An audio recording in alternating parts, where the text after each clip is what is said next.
Hey guys, Rigo here, and in this video I'm going to cover the quickest and most effective way of pretty much guaranteeing that you'll get all three classified schematics in one game, those being the dog bone, gold armor plate and ether blade schematics. Also cover in this video how useful the items are once you can craft them and what their cooldowns look like. So let's get straight into it. So there's actually two ways to do this. The first one is the official way by following the steps, which I'll cover first, but there is also a lazy and much quicker method which I'll cover second. So firstly, the official method. So the first thing you need to do is collect the 4 items, and they are the lock diary from the Act 4 bad signal mission, the pill bottle, the surveillance camera and the dog collar, and then you need to turn them gold by defeating 3 bosses. We've got another video on how to get those, so I'll drop the link in the description below if you're right at the start of this journey. Assuming you've already got those key items, you need to place them on the pedestals at the Aether Rift and defeat the Mega Abomination that spawns. He'll drop a basic Sigil on death, and you need to use that to go into the basic Dark Aether. But the thing to note here is that this is an easy version of the Dark Aether. There is a much more difficult one. Completing contracts in the Dark Aether will give you a chance to get an Elder Sigil, and this is your ticket to basically guaranteeing those 3 schematics. You'll need to exfil from the easier Dark Aether, ideally having got an Elder Sigil. And the next time you go into a game, you can use your Elder Sigil by placing it on the back of the portal at the Aether Rift. Do bear in mind that going into the more difficult version of the Aether Rift means you'll need a decent sized squad and fully pack-a-punch weapons, because it's crazy how many zombies there are and how powerful they are. But the harder the task, the better the reward. And this is the place where you're going to be pretty much guaranteed to get those 3 schematics.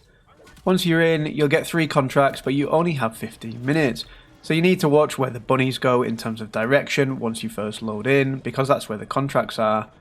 The contracts vary, but are the usual ones such as escort the rover, outlast the area by killing zombies, and ether extractors. We only had one game in this more difficult Dark Aether, and we got all 3 schematics as well as the items themselves. Like I said, you only have 15 minutes, so make sure you extract via the roof in the middle of the map, otherwise you won't be able to keep the schematics. But by doing this, you can pretty much guarantee all 3 schematics in one game, as long as you successfully complete the missions. Now, if you don't want to have to work through the steps above, there is a lazy way of doing this, and that's to camp out at the Aether Rift in late game in the hope that another squad will show up with an Elder Sigil. You can request to join their squad, and this allows you to go in and get the schematics regardless of whether you've completed any of the above steps.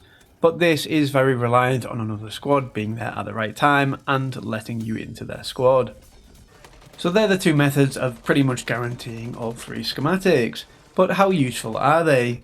Well, the first thing to note is that unfortunately they have a 48-hour cooldown, which is the same as schematics like the ray gun. It does make sense because of how rare they are, but you have to then use them sparingly. I'd recommend only crafting the golden armor plate for when you're actually going to go into the Dark Aether again. It replenishes 1 armor plate every 4 seconds and gives you better strength generally, and so you don't really need it on the normal map. As you can see in the more difficult Dark Aether, I was losing armor quicker than the gold plate could replenish, so I was having to manually re-add plates, so it's not completely foolproof. The dog bone is also really useful to have that friendly fiend with you, but also with a 48-hour cooldown, and whilst the ether blade is a nice touch, I'd say it's the least useful of the 3. Basically, if you've got a pack-a-punch level 3 weapon, then you don't really need the ether blade. So that's how you can pretty much guarantee getting your hands on the 3 new classified schematics, and I'd say 2 of the 3 are really useful. The long cooldowns mean you do have to use them sparingly, however. Let me know in the comments below which is your favourite schematic, and if you're still needing one of them, which one it is. If this video helped you out, or you just enjoy our content in general, then click that sub button. We've got a ton of zombies content. Take care guys, and I'll catch you in the next one.